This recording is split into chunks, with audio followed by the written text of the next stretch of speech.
तो एक और नए सीरीज में आपका स्वागत है।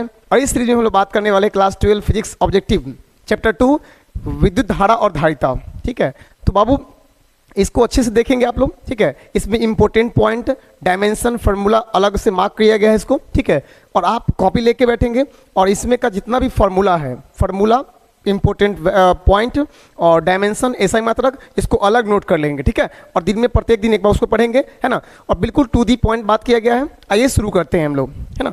तो अपना पहला सवाल दिया गया मेरे बाबू, विभव प्रवणता का बराबर किसका होता है?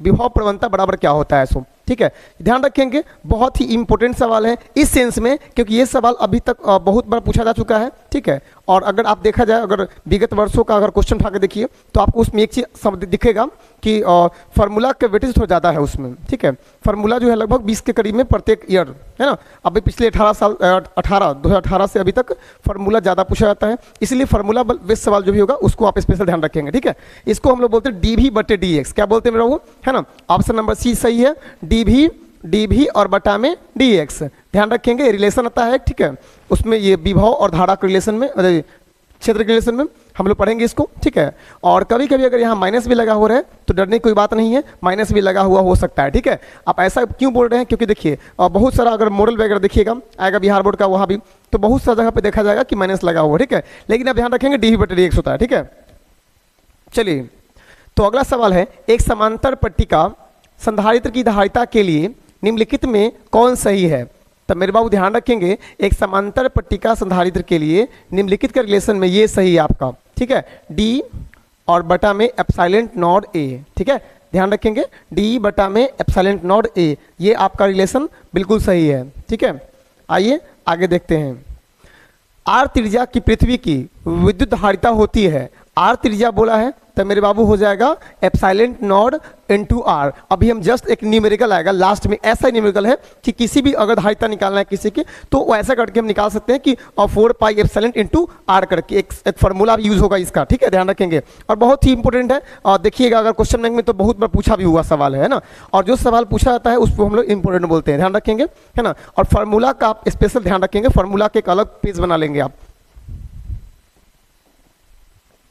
ये रहा आपका अगला सवाल, विभव बराबर क्या होता है सो? ठीक है, तो विभव बराबर होता है V बराबर W और बटा में Q होता है। ठीक है, ये आया कहाँ से है? तो ये आया है वर्क से। ठीक है, ये होता है VQ नॉट। ठीक है, और इसको अगर हम लोग बोले मेरे बाबू तो क्या होगा? इसको ये होगा कि एकांक परीक्षण आवेश को अनंत से किसी बिंदु तक लाने में किया गया कार्य, उसको बोलते हैं हम लोग क्या? उसको बोलते हैं विभवांतर। ठीक है, ध्यान रखेंगे, तो बाबू हो जाएगा आपका W/Q, या W/Q नॉट भी होता है, तो आप कंफ्यूज नहीं करेंगे, ध्यान रखेंगे इसको। आवेशी चालक की स्थितिज ऊर्जा का मान क्या होता है? तो बाबू इस स्थितिज ऊर्जा U बराबर होता है हाफ CV²। हम इस फार्मूला का भी इस्तेमाल करेंगे भी न्यूमेरिकल बनाने में। ठीक है, हाफ CV²। तो यहाँ पे ऑप्शन नंबर जो B है वो बिल्कुल राइट आंसर है। ऑप्शन नंबर B में क्या दिया गया है वो देख लेते हैं। यहाँ दिया गया है और CV² और बटा में 2। तो ये टाइपिंग में ऐसा हो गया है, हालांकि ये A² है ये। ठीक है, तो इसको हम लोग और भी लिख सकते हैं इस तरीका से, 1/2 CV²। हम इसको ऐसे भी लिख सकते हैं, ध्यान रखिएगा। तो ये सेम ही बात हुआ, हाफ CV² याद रखेंगे आप लोग। ठीक है, हाफ CV²। आवेशित क्या बोला बाबू? आवेशित संधारित्र पर संग्राहक पट्टिका और संघनक पट्टिका के आवेशों का योग कितना होता है? 0 होता है। ठीक है, आवेशों का योग मेरे बाबू होता है 0, ध्यान रखेंगे। 1 वोल्ट बराबर क्या होता है? तो 1 वोल्ट बराबर 1 जूल पर कूलम। ठीक है, 1 वोल्ट बराबर क्या होता है? 1 जूल पर कूलम, है ना। विद्युतीय क्षेत्र में किसी विद्युत ध्रुव को घुमाने में किया गया कार्य होता है W बराबर P/1 - cos θ। ठीक है, ध्यान रखेंगे। वैद्युत द्विध्रुव की निरक्षीय स्थिति में विद्युतीय विभव का व्यंजक होता है, तो निरक्षीय स्थिति में इसका व्यंजक 0 होता है। निरक्षीय स्थिति में इसका व्यंजक 0 के बराबर होता है। यदि 2 सुचालक गोले अलग अलग आवेशित करने के बाद परस्पर जोड़ दिए जाए तो क्या होगा? दोनों का आवेश संरक्षित रहता है। ठीक है, आवेश क्या होता है? संरक्षित रहता है। आपको बताया गया है कि आवेश का न तो निर्माण होता है और न ही उसका विनाश होता है, केवल उसे क्या होता है? रूप बदलता है। आपको बताया गया होगा आवेशों का संरक्षण। ठीक है, एक प्रोटॉन को 1 वोल्ट विभवांतर से त्वरित किया जाता है, इसके द्वारा ग्रहण की गई ऊर्जा क्या होगा? तो 1 इलेक्ट्रॉन वोल्ट। जब एक परीक्षण आवेश को अनंत से किसी विद्युत द्विध्रुव के लंब अर्धक के अनुरूप लाया जाता है, तब किया गया कार्य क्या होगा? तो किया गया कार्य शून्य हो जाएगा। एक इलेक्ट्रॉन था, एक प्रोटॉन एक दूसरे के समीप आ रहे हैं, इस निकाय की स्थितिज ऊर्जा क्या होगी बाबू? घट रही है। वेक्टर ई तीव्रता के समरूप विद्युत क्षेत्र वेक्टर पी में द्विध्रुव आघूर्ण वाला एक विद्युत द्विध्रुव क्षेत्र की दिशा के लंबवत स्थिति इसी से 180 डिग्री घुमाने में किया गया कार्य क्या होगा? तो पी हो जाएगा। ठीक है, ध्यान रखेंगे, ऐसे भी देखने को आपको मिल सकता है। ठीक है, ध्यान रखेंगे। तो यही आपका आंसर हो जाएगा ऑप्शन नंबर ए। चलिए, ये रहा आपका अगला सवाल। एक आवेश को निम्न विभव के क्षेत्र से उच्च विभव के क्षेत्र में ले जाया जाता है, तो आवेश की स्थितिज ऊर्जा क्या होगा बाबू? तो उसकी स्थितिज ऊर्जा जो है वो बढ़ेगी। जब किसी आवेश को निम्न विभव से उच्च विभव की ओर लेके जाएंगे तो उसकी स्थितिज ऊर्जा जो है वो बढ़ेगी। जब एक इलेक्ट्रॉन को दूसरे इलेक्ट्रॉन की ओर लाने में एक इलेक्ट्रॉन को दूसरे इलेक्ट्रॉन की ओर लाने में किया गया स्थितिज ऊर्जा क्या होगा बाबू? तो बढ़ती है। जब एक इलेक्ट्रॉन को दूसरे इलेक्ट्रॉन की ओर लेके आएंगे तो उसका स्थितिज ऊर्जा क्या होगा? बढ़ेगा। निम्नलिखित में किस राशि का मात्रक वोल्ट मीटर इनवर्स होता है ना? तो विद्युतीय क्षेत्र का मात्रक होता है वोल्ट मीटर इनवर्स। निम्नलिखित में कौन सदिश राशि है? तो बाबू विद्युतीय क्षेत्र तीव्रता जो है वो सदिश राशि है। इसका फॉर्मूला होता है E बराबर F बटा में Q नॉट। ठीक है, और इसका अगर ऐसा ही मात्रक की बात करें तो वो होता है आपका NC इनवर्स। ठीक है, NC इनवर्स, ध्यान रखेंगे आप लोग। चलिए, विद्युत तीव्रता का मात्रक क्या होता है? अभी जस्ट बोले बाबू। ठीक है, NC इनवर्स होता है, या इसको आप VM इनवर्स भी बोल सकते हो, NC इनवर्स या VM इनवर्स। समविभवी पृष्ठ पर एक इलेक्ट्रॉन को एक बिंदु से दूसरे बिंदु तक विस्थापित करने में क्या किया जाता है? तो इसमें क्या किया जाता है ध्यान रखेंगे, कार्य इलेक्ट्रॉन पर होता है, कार्य इलेक्ट्रॉन द्वारा होता है, कार्य अनंत होता है, कार्य नहीं होता है, कार्य नहीं बाबू। ठीक है, समविभवी पृष्ठ पर एक इलेक्ट्रॉन को एक बिंदु से दूसरे बिंदु तक, देखिए जब आप पढ़े होंगे समविभवी तल तो बताया गया होगा कि वैसा तल है ना, वैसा तल जिसके सभी बिंदुओं पर विभव का मान समान होगा। ठीक है, हम एग्जाम्पल लेते हैं। देखिए, एक तल बनाते हैं, ये देखिए। ठीक है, और हम यहाँ से प्रत्येक बिंदु के लिए एक लाइन खींचते हैं। ठीक है, तो इसके लिए V1, V2, V3 और प्रत्येक बिंदु पर विभव का मान समान होता है। ठीक है, तब विभव का मान समान होगा। जस्ट सपोज कि अगर यहाँ पे V है, यहाँ भी है, यहाँ भी है, ठीक है, सब समान है, तो V माइनस V तो कितना हो जाएगा? 0 हो जाएगा। इसीलिए एक बिंदु से दूसरे बिंदु तक ले जाने में किया गया क्या होता है? 0 होता है। और आगे है तो एक बात और समझ लीजिए। ठीक है, कि जो समविभवी तल होता है वो क्या करता है बाबू? वो एक दूसरे को कभी नहीं काटता है। ध्यान रखेंगे, एक होता है समविभवी तल और एक होता है आपका ये बड़ रेखाएं, विद्युतीय बड़ रेखाएं।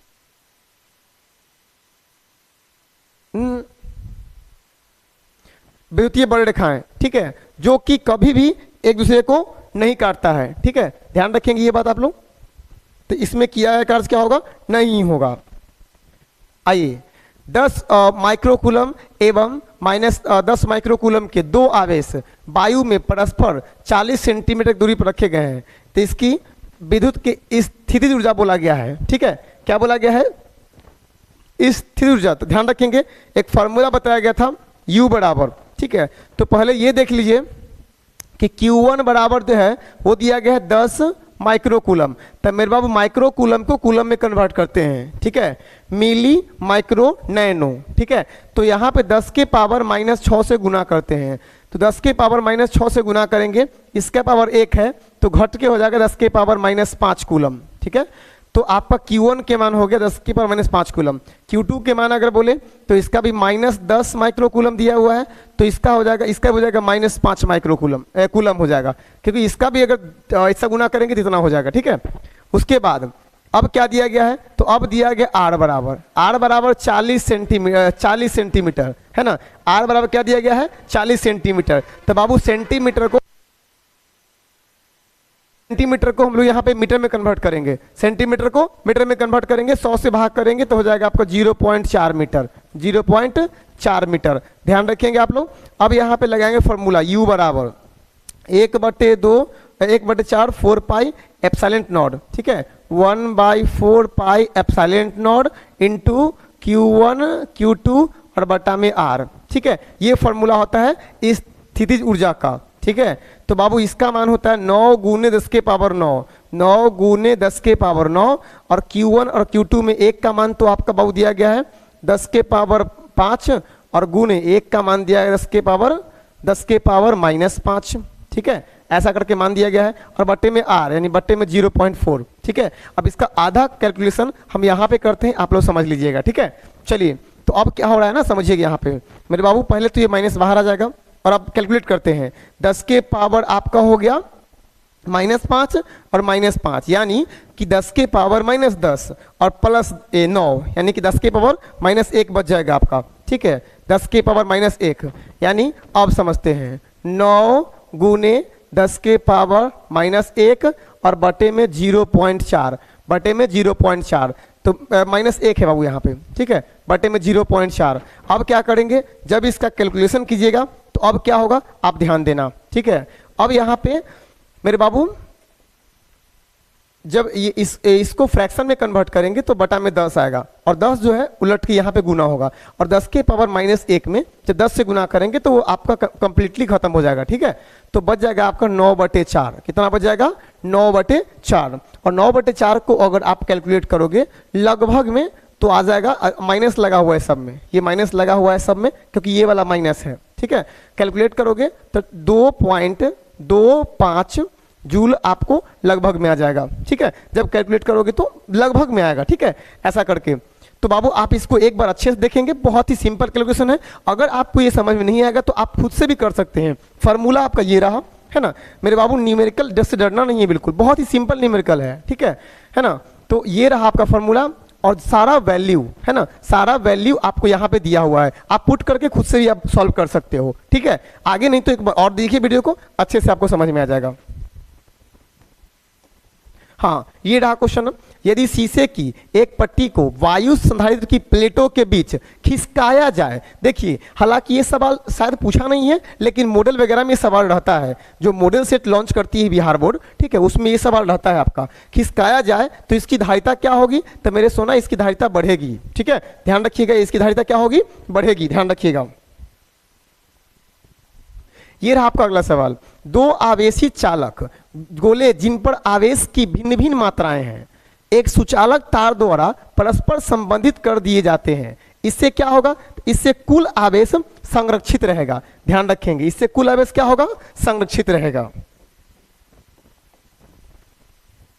चलिए, 2 आवेशित वस्तुओं को जोड़ने पर उनके बीच विद्युत धारा प्रवाहित नहीं होती है यदि उनके विभव समान हो, ठीक है। अगर विभव समान हो तो धारा प्रवाहित नहीं होगी। ध्यान रखेंगे, इस बार हम कुछ ज्यादा क्वेश्चन को ऐड किए हैं, और कुछ भाषा वाला सवाल जो है वो ज्यादा है, तो आप डरेंगे नहीं, इसको 1 से 2 बार पढ़ेंगे, देखेंगे, इससे आपका कॉन्सेप्ट पूरे विश्वास है कि क्लियर हो जाएगा आपका, ठीक है। और ऐसे भी आप ध्यान रखेंगे, ज्यादा सवाल नहीं है, बट नेक्स्ट ईयर से पिछले ईयर से ज्यादा सवाल ऐड किए हैं इसमें हम, ताकि आपका एक भी क्वेश्चन नहीं छूटे। और मुझे पूरा विश्वास है कि इसको देखने के बाद आप मैराथन क्लास जब लेंगे आपको तो बहुत आपको हेल्प मिलेगी, और मैराथन क्लास में आपका सारा डाउट क्लियर हो जाएगा। और बाबू 70 नंबर का ऑब्जेक्टिव रहता है, लेकिन बनाना 35 होता है, और विश्वास रखिएगा सही से क्लास करेगा तो 35 में 35 आप ला सकते हो। आइए, 2 माइक्रोफैराड और 4 माइक्रोफैराड के 2 संधारित्र श्रेणीबद्ध है। तो अब पहले हम बात करते हैं श्रेणीबद्ध है, ठीक है। तो भाई इसका धारिता क्या होगा, तो इसका धारिता आप मान लीजिए C बराबर 1/C बराबर 1/2 और 1/4। देखिए संधारित्र में क्या होता है कि अगर आपको बोले श्रेणी क्रम में तो 1 करके आप जोड़ दीजिएगा, और अगर बोले समांतर क्रम में तो सीधे जोड़ दीजिएगा, ठीक है। अगर बोले कि 4 माइक्रोकूलम और 5 माइक्रोकूलम का 2 संधारित्र है ठीक है। तो अगर बोले कि समांतर क्रम में है तो 5 और 9 हो गया, ठीक है। अगर बोले श्रेणी क्रम में तो 1 बाई करके जोड़ेंगे, इसको ध्यान रखेंगे। हाँ, लेकिन प्रतिरोध में सीधा उल्टा हो जाएगा इसका, ठीक है। तो ये 1/c बराबर इसका एलसीएम हो जाएगा 4 और ये 2 + 1, तो 1/c बराबर ये हो गया आपका 3/4। c के मान निकालेंगे तो हो जाएगा 4/3। कितना हो जाएगा? 4/3। ये किसका मान हुआ? आपका c का मान हुआ। ये आप ध्यान रखोगे, ये c का मान हुआ 4/3, ठीक है। अब बात करते हैं हम लोग कि q का मान, ठीक है। तो q बराबर फॉर्मूला होता है CV, तो q बराबर CV, तो c का मान तो पता है आपको 4/3 दिया गया है। उसके बाद v का मान जो दिया गया है मेरे बाबू, वो दिया गया है 1200 वोल्ट, ठीक है। तो 1200 वोल्ट गुना करेंगे, ये कर जाएगा 400 बार में, है ना। तो q बराबर आपका आ जाएगा 1600, ठीक है मेरे बाबू। अब यहाँ पे बोला गया है, तो पहले किया इस विभवांतर अर्पित किया गया है, तो पहले वाले मेरे बाबू यहाँ पहले छूट गया है, पहले वाले संधारित्र पर विभवांतर निकालना है।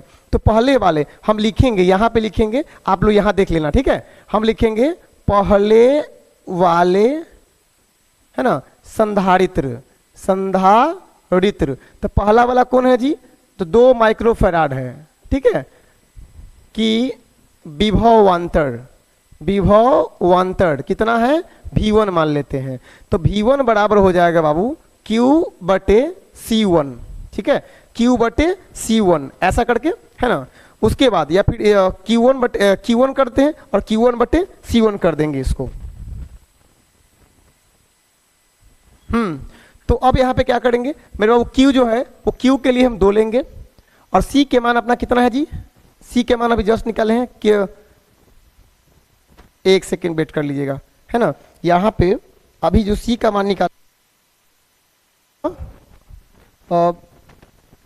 1 सेकेंड देख लीजिएगा। Q बराबर होता है बाबू C भी, तो Q1 बराबर C1 भी, सॉरी, अब ऐसे Q बराबर होता है C भी। यहाँ से V के मान निकालिए, तो V के मान निकालेंगे तो Q/C हो जाएगा। Q/C, Q यानी कि आवेश, तो आवेश का मान अभी जस्ट निकाले हैं 1600। कितना निकाले हैं? 1600, ठीक है, 1600। और बटे में C का मान कितना है जी? C का मान, तो C का मान ये C पुट नहीं करेंगे अभी हम ये C पुट करेंगे, है ना। ये मेरा हुआ संधारित्र, ठीक है, 2 अलग अलग है, तो ये हम पुट करेंगे। तो कितना हो गया आपका? 800, ठीक है, 800 वोल्ट हो गया V बराबर। हम ये क्यों किए बाबू? देखिए यहाँ पे C बोला है कि 2 अलग अलग संधारित्र है, C1 और C2, लेकिन यहाँ पे बोला है पहले संधारित्र। क्या बोला गया? यहाँ पढ़िएगा आप, तो पहले वाले संधारित्र पर विभवांतर बोलना है ना। तो इसको हम C1 भी कर सकते हैं, पहला के लिए ये C है तो इसको C1 कर लेंगे हम लोग, ठीक है, C1 V1 और ये V1 कर लेंगे इसको हम लोग। तो ये आप हो गया 800 वोल्ट, ठीक है। आपका फॉर्मूला दिया हुआ है, आपका पूरा मान दिया हुआ, आप चाहें तो खुद से भी चेक कर सकते हैं आप, ठीक है। तो ये रहा आपका 800 वोल्ट और बहुत ही सिंपल है। आइए, विद्युत धारिता का मात्रक क्या होता है? फैराड। वायु में गोलीय चालक की धारिता अनुक्रमानुपाती होती है, किसके? तो गोले की त्रिज्या की, ठीक है। 3 संधारित्र जिनमें प्रत्येक की धारिता C है, श्रेणी क्रम में जोड़ा गया है। तो देखिए श्रेणी क्रम में मतलब होता है 1 करके, और प्रत्येक की धारिता C है, तो प्रत्येक की धारिता C है तो 1/C कर देंगे हम। तो 1/C बराबर बाबू ये हो जाएगा 3 और सबका एलसीएम C हो जाएगा। जब इसको कैलकुलेट करिएगा तो C बराबर हो जाएगा C/3, ठीक है, C/3। तो ये रहा ऑप्शन नंबर C। अब यहीं पे आपको सवाल बोल देगा कि जोड़ा गया समांतर क्रम में, तो समांतर क्रम में सिंपली जोड़ देते हैं और समान धारिता है तो 3C आंसर हो जाएगा इसका। बांडी ग्राफ जनित्र एक ऐसी युक्ति है जो उत्पन्न करती है उच्च वोल्टता, है ना। बांडी ग्राफ जनित्र जो है एक ऐसी युक्ति है जो उच्च वोल्टता उत्पन्न करती है, और इसका प्रिंसिपल क्या है? तो यह किसी चालक के नोक पर आवेश घनत्व का मान अधिक होता है, इस सिद्धांत पे ये काम करता है। समान धारिता के 3 संधारित्रों को श्रेणी क्रम में जोड़ने पर तुल्य धारिता बाबू आता है 6। तो बाबू देखिए 1/C बराबर समान है 1/C 1/C 1/C, और जोड़ने पर इसकी धारिता कितना आता है? 6 माइक्रोफैराड। इसको कैलकुलेट करेंगे तो 3/C हो जाएगा, इसका एलसीएम C हो जाएगा और 1 करके 3 हो जाएगा ये, ठीक है। और ये हो जाएगा आपका 1/6, 1 करके 6। C के मान निकालेंगे तो हो जाएगा आपको 18, ठीक है, सी के मान हो जाएगा 18। और बोला गया है कि यदि उन्हें समांतर क्रम में जोड़ा जाए, तो उन्हें समांतर क्रम में जोड़ा गया। अब लिखेंगे समांतर क्रम। और मेरे बाबू जस्ट बताएं आपको हम कि समांतर क्रम में क्या करते हैं, सिंपली हम ऐड कर देते हैं। समांतर क्रम में सी प्लस सी प्लस सी, तो कितना हो जाएगा 3c, ठीक है। और 3 गुने सी के मान कितना है जी 18, यानी 18 तिहाई 54 माइक्रोफैराड। ये हो गया आपका ऑप्शन नंबर सी, ठीक है। बहुत ही सिंपल न्यूमेरिकल था, आप अच्छे से देखेंगे समझ में आ जाएगा आपको।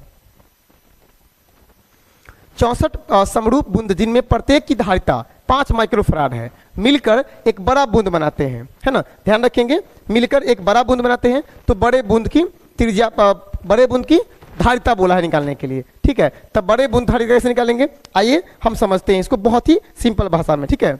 एक छोटे बूंद का आयतन, एक छोटे बूंद का आयतन, एकदम ध्यान समझेंगे, ठीक है। 4 पाई एप्सिलॉन r इंटू में हो जाएगा आपका r, ठीक है। 4 पाई एप्सिलॉन, या फिर यहाँ पे ये थोड़ा सा मिस्टेक है ना। अगर आप देखिएगा बूंद, तब बूंद जो होता है वो गोला के आकार का होता है। तो गोला का आयतन क्या होता है मेरे बाबू, तो गोला का आयतन होता है 4/3, है ना, 4/3 पाई r क्यूब। आपको पता होना चाहिए कि छोटका अगर गोला है तो उसके लिए छोटका r, और बड़का है तो बड़का r, ठीक है। और 64 बोला है, तो 64 बराबर, है ना, 64 बराबर, तो 64 इंटू में 4/3 पाई r क्यूब। अब बोला गया है कि जिनमें प्रत्येक धारिता 5 है, मिलकर एक बड़ा बूंद बनाते हैं। क्या बोला गया है, बड़ा बूंद। तो हम लिखेंगे बड़े बूंद का आयतन, लिखेंगे बड़े बूंद का आयतन, तो हो जाएगा आपका 4/3 पाई r कैपिटल क्यू, ठीक है। और बड़े बूंद का आयतन निकालने के लिए क्या बोला गया है, तो अब हम करेंगे बड़ा बूंद का आयतन जो है वो इसके आयतन के बराबर होगा।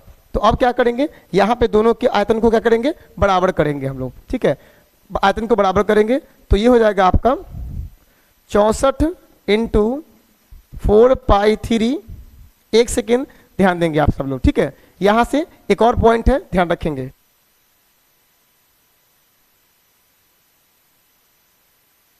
चलिए, तो ये हो जाएगा आपका, है ना, 4/3 पाई r क्यू, और बराबर हो जाएगा 64 इंटू 4/3 पाई r स्मॉल क्यू। 4 पाई से 4 पाई पूरे कंप्लीट हो गया, और आर क्यू बराबर बचा मेरे बाबू 64 गुने r क्यू। तो अब यहाँ पे ये r क्यू इधर जाएगा क्यूब, तो इसका रूट चढ़ जाएगा, तो रूट बराबर क्या हो जाएगा, 64 के 4 हो जाएगा और r क्यू के r हो जाएगा। तो कैपिटल R बराबर मेरे बाबू हो गया आपका 4r। क्या हो गया, 4r। आप ये बिल्कुल विशेष तौर पर ध्यान रखेंगे। अब लिखेंगे गोलीय चालक की धारिता, गोलीय चालक की धारिता, है ना। तो गोलीय चालक की धारिता C बराबर मेरे बाबू होता है 4 पाई एप्सिलॉन नॉट और इंटू में r। अभी हम जस्ट बताए थे आपको, हम फॉर्मूला बोले थे ना, क्या आएगा 4 पाई एप्सिलॉन बराबर, है ना। और C बराबर, तो एक छोटे बूंद का धारिता दिया हुआ है 5 माइक्रोफैराड, ठीक है। तो यहाँ लिखेंगे 5 माइक्रोफैराड बराबर 4 pi epsilon not into r। अब लिखेंगे बड़े बूंद का आयतन, ठीक है, बड़े बूंद का आयतन, ठीक है। ध्यान रखेंगे बड़े बूंद का आयतन। तो मेरे बाबू आप क्या करना है, आप समझिए ध्यान से। तो हो जाएगा आपका 4 pi epsilon not into capital R। बड़ा बूंद है तो बड़ा R, छोटा बूंद छोटा R। तो अब क्या करेंगे, ध्यान से रखिएगा, 4 pi epsilon not into capital R का मान कितना है, देखिए तो 4r है, ठीक है, 4r। तब मेरे बाबू क्या करेंगे, 4 को पहले करते हैं यहाँ पे, तो 4 इंटू 4 पाई एप्सिलॉन और इंटू में r हो जाएगा। देखिए तो 4 पहले कर दिए, और ये आपका गुना हो गया, ठीक है। अच्छा, आप एक चीज चेक कर रहे होंगे, आप ध्यान रखिएगा, एक चीज देख रहे होंगे आप कि यहाँ पे क्या है, 4 pi epsilon not into r है, और 4 pi epsilon not into r का मान कितना है, तो मान है 5 माइक्रोफैराड। तो जगह 4 गुने, इस पूरे का मान हो गया 5, 4 गुने 5 यानी 20 माइक्रोफैराड। अगर आपको समझ में नहीं आया तो इसको एक बार देखिए, अगर नहीं तो आप ध्यान रखिए इसका आंसर 20 रहता है, ठीक है। और ये सवाल बार बार पूछा जाता है, ठीक है, और बार बार पूछा था इसीलिए हम बोल दिए हैं, ठीक है। तो इसमें आप एक बार समझेंगे, सारा आपको डाटा दिया हुआ है, बनाने का प्रयास करेंगे, और नहीं आया समझ में ज्यादा माथा पेची नहीं करना है, ठीक है। आइए, किसी समांतर पट्टिका संधारित्र के दो प्लेटों के बीच एकांक आयतन में संचित ऊर्जा का मान कितना होगा, तो एप्सिलॉन E²/2, ठीक है।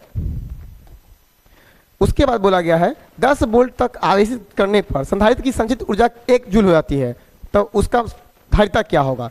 U बराबर क्या होता है 1/2 CV², ठीक है। U का मान 1 है, 1/2 C का मान जो है वो कुछ नहीं है, और V का मान कितना है वो दिया है 100, ठीक है।